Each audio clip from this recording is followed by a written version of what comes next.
आप देख रहे हैं अनहोनी। तो चलिए बढ़ते हैं आज की इस कहानी की ओर। बात कोई 20 साल पुरानी है।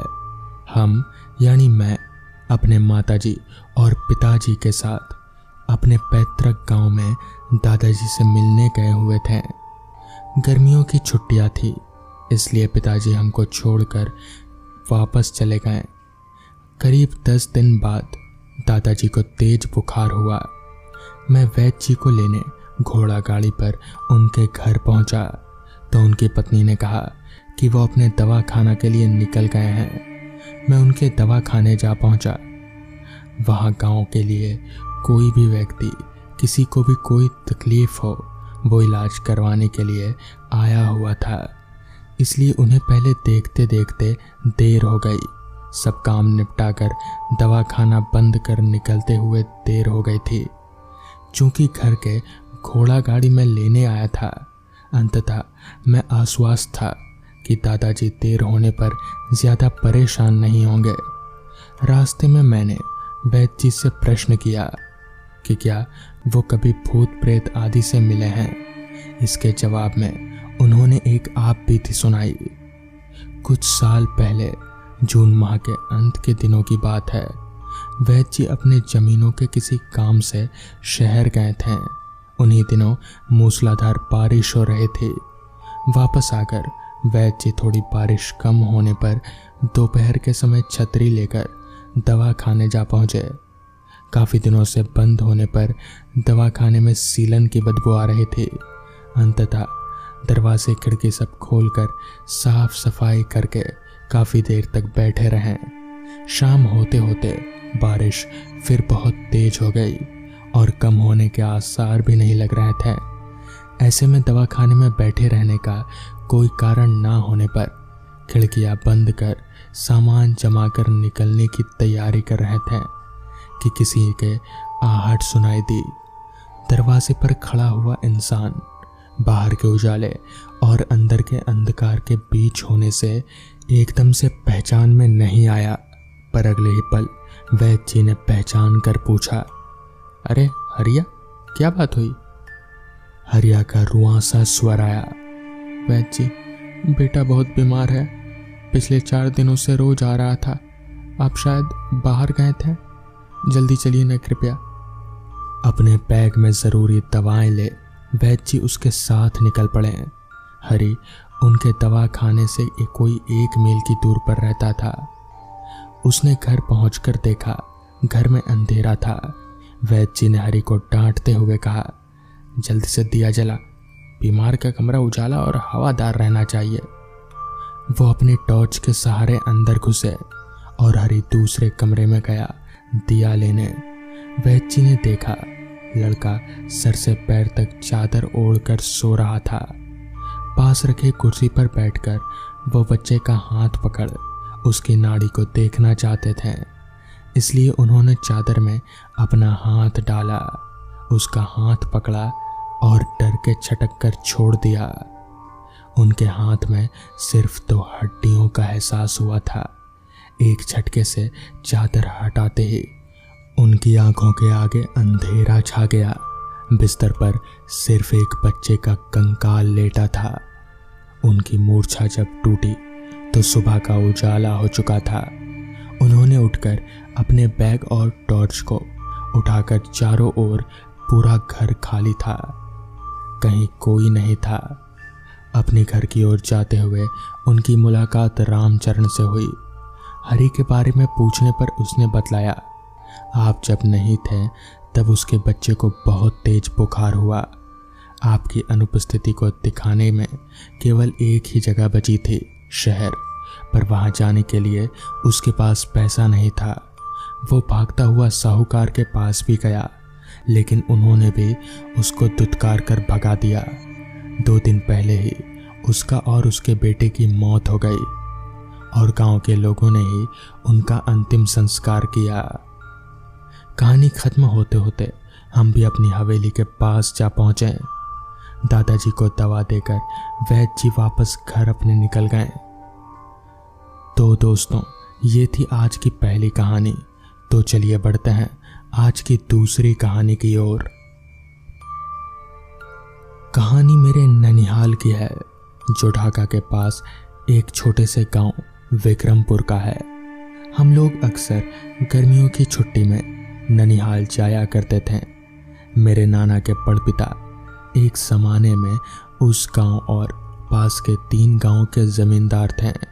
बेहद बड़ी कोठी, चारों ओर बगीचे, थोड़ी दूर पर एक सूखा कुआं और उसके पास एक खजूर का पेड़। वो पेड़ इसलिए याद है क्योंकि उसके खजूर रसीले और बेहद मीठे हुआ करते थे। कुल मिलाकर वो जगह अपने में एक अजीब सा सम्मोहन लिए हुए था। सैकड़ों साल पुराना होने के कारण घर के बुजुर्ग दोपहर उस कुएं के पास जाने से मना किया करते थे। उनके अनुसार इस पुरानी जगहों पर अशरीरी आत्माओं का वास होता है और वो खासकर बच्चों को अपना शिकार बनाया करते हैं। पर बड़े बोले और हम सुने, इतने सीधे तो हम नहीं थे। हाँ, हम यानी मैं और मेरे ननिहाल में काम करने वाले लोगों के बच्चे, जो मेरे पहुंचते ही वहां आ जाते हैं और फिर हम सारे दिन खेलते ही रहते हैं। कभी आम के बाग में कच्चे आम खाते हैं, अमरूद के बाग में अधपके अमरूद ढूंढते हैं, पर सबसे मज़ेदार तो खजूर के बड़े पेड़, जिनमें से मीठे खजूरों को तोड़कर खाना ही अच्छा लगता। अक्सर माली बाबा हमारे ऊपर नज़र रखा करते हैं और हमें उस सूखे कुएं के पास नहीं जाने देते हैं। एक बार जब हम आम के बाग में आम खाने पहुँचे तो माली बाबा अपनी कुर्सी पर बैठे थे। हमें देखते ही बोले, अमित भैया, आप ही की बात सोच रहा था। कल पक्के आम तोड़े थे, आपके लिए रखे हैं। बोलकर एक बड़े बर्तन में बहुत सारे आम ले आए। हम सारे बच्चे उन्हीं के पास बैठ गए और आम खाते खाते उनसे कोई पुरानी भूत की कहानी सुनाने को कहने लगे। तब उन्होंने हमें उस सूखे कुएं की कहानी सुनाई। बात उनके बचपन की थी, जब उनके पिता वहाँ माली थे। उनके अलावा और भी कई बच्चे थे जो दोपहर के समय या तो नदी पर तैरने जाते या खेलते रहते। एक दिन वो लोग उस कुएं के पास ही खेल रहे थे कि अचानक उनके एक दोस्त ने कहा कि उसे कुएं में से कोई उनकी ओर देखता दिखा। कोई सफ़ेद कपड़ों में एक महिला का सिर था जो उनकी ओर देख रहा था और उसके देखते ही अचानक गायब हो गया।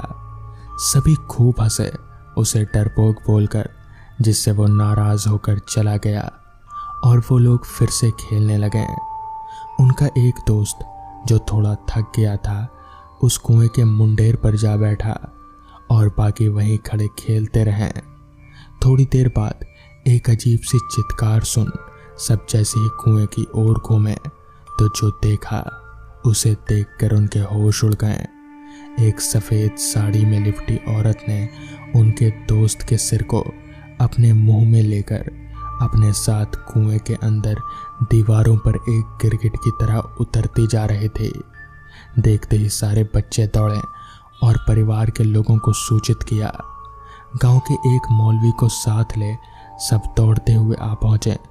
मौलवी जी एक सीढ़ी की मदद से कुएं में उतरे और उन्हें वहां एक सुरंग सी नजर आई। उसमें घुसते ही उन्हें महसूस हुआ कि वो बुरी आत्माओं की जगह में प्रवेश कर गए हैं और उन्होंने कुरान की आयतें पढ़नी शुरू कर दी। अपने साथ लिए जमजम के पानी का छिड़काव करते हुए जब अंदर पहुंचे तो वहां एक अतृप्त आत्मा से उनका सामना हुआ और मुश्किल से उस बच्चे के अधकाय शरीर को लेकर वो बाहर आए और उस समय से ही सभी उस कुएं के पास जाने की मनाही हो गई। तो दोस्तों, ये थी आज की कहानियाँ। कहानी मेरे ननिहाल की है, जो ढाका के पास एक छोटे से गांव विक्रमपुर का है। हम लोग अक्सर गर्मियों की छुट्टी में ननिहाल जाया करते थे। मेरे नाना के पड़पिता एक ज़माने में उस गांव और पास के 3 गांव के ज़मींदार थे। बेहद बड़ी कोठी, चारों ओर बगीचे, थोड़ी दूर पर एक सूखा कुआं और उसके पास एक खजूर का पेड़। वो पेड़ इसलिए याद है क्योंकि उसके खजूर रसीले और बेहद मीठे हुआ करते थे। कुल मिलाकर वो जगह अपने में एक अजीब सा सम्मोहन लिए हुए था। सैकड़ों साल पुराना होने के कारण घर के बुजुर्ग दोपहर उस कुएं के पास जाने से मना किया करते थे। उनके अनुसार इस पुरानी जगहों पर अशरीरी आत्माओं का वास होता है और वो खासकर बच्चों को अपना शिकार बनाया करते हैं। पर बड़े बोले और हम सुने, इतने सीधे तो हम नहीं थे। हाँ, हम यानी मैं और मेरे ननिहाल में काम करने वाले लोगों के बच्चे जो मेरे पहुंचते ही वहां आ जाते हैं और फिर हम सारे दिन खेलते ही रहते हैं। कभी आम के बाग में कच्चे आम खाते हैं, अमरूद के बाग में अधपके अमरूद ढूंढते हैं, पर सबसे मज़ेदार तो खजूर के बड़े पेड़ जिनमें से मीठे खजूरों को तोड़कर खाना ही अच्छा लगता। अक्सर माली बाबा हमारे ऊपर नज़र रखा करते हैं और हमें उस सूखे कुएं के पास नहीं जाने देते हैं। एक बार जब हम आम के बाग में आम खाने पहुंचे तो माली बाबा अपनी कुर्सी पर बैठे थे। हमें देखते ही बोले, अमित भैया, आप ही की बात सोच रहा था। कल पक्के आम तोड़े थे, आपके लिए रखे हैं। बोलकर एक बड़े बर्तन में बहुत सारे आम ले आए। हम सारे बच्चे उन्हीं के पास बैठ गए और आम खाते खाते उनसे कोई पुरानी भूत की कहानी सुनाने को कहने लगे। तब उन्होंने हमें उस सूखे कुएं की कहानी सुनाई। बात उनके बचपन की थी, जब उनके पिता वहाँ माली थे। उनके अलावा और भी कई बच्चे थे जो दोपहर के समय या तो नदी पर तैरने जाते या खेलते रहते हैं। एक दिन वो लोग उस कुएं के पास ही खेल रहे थे कि अचानक उनके एक दोस्त ने कहा कि उसे कुएं में से कोई उनकी ओर देखता दिखा। कोई सफ़ेद कपड़ों में एक महिला का सिर था जो उनकी ओर देख रहा था और उसके देखते ही अचानक गायब हो गया। सभी खूब हंसे उसे डरपोक बोलकर, जिससे वो नाराज़ होकर चला गया और वो लोग फिर से खेलने लगे। उनका एक दोस्त जो थोड़ा थक गया था उस कुएं के मुंडेर पर जा बैठा और बाकी वहीं खड़े खेलते रहे। थोड़ी देर बाद एक अजीब सी चित्कार सुन सब जैसे ही कुएं की ओर घूमे तो जो देखा उसे देखकर उनके होश उड़ गए। एक सफ़ेद साड़ी में लिपटी औरत ने उनके दोस्त के सिर को अपने मुंह में लेकर अपने साथ कुएं के अंदर दीवारों पर एक गिरगिट की तरह उतरती जा रहे थे। देखते ही सारे बच्चे दौड़े और परिवार के लोगों को सूचित किया। गांव के एक मौलवी को साथ ले सब दौड़ते हुए आ पहुंचे। मौलवी जी एक सीढ़ी की मदद से कुएं में उतरे और उन्हें वहां एक सुरंग सी नजर आई। उसमें घुसते ही उन्हें महसूस हुआ कि वो बुरी आत्माओं की जगह में प्रवेश कर गए हैं और उन्होंने कुरान की आयतें पढ़नी शुरू कर दी। अपने साथ लिए जमजम के पानी का छिड़काव करते हुए जब अंदर पहुंचे तो वहां एक अतृप्त आत्मा से उनका सामना हुआ और बामुश्किल से उस बच्चे के अधकाय शरीर को लेकर वो बाहर आए और उस समय से ही सभी उस कुएं के पास जाने की मनाही हो गई। तो दोस्तों, ये थी आज की कहानियाँ। अगर आपको ये कहानियाँ पसंद आई हो तो वीडियो को लाइक और चैनल को सब्सक्राइब करना ना भूलें। तो मैं आपका दोस्त आर्यन जल्द ही मिलूँगा आपसे ऐसी ही नई कहानियों के साथ। तब तक के लिए अपना ख्याल रखें।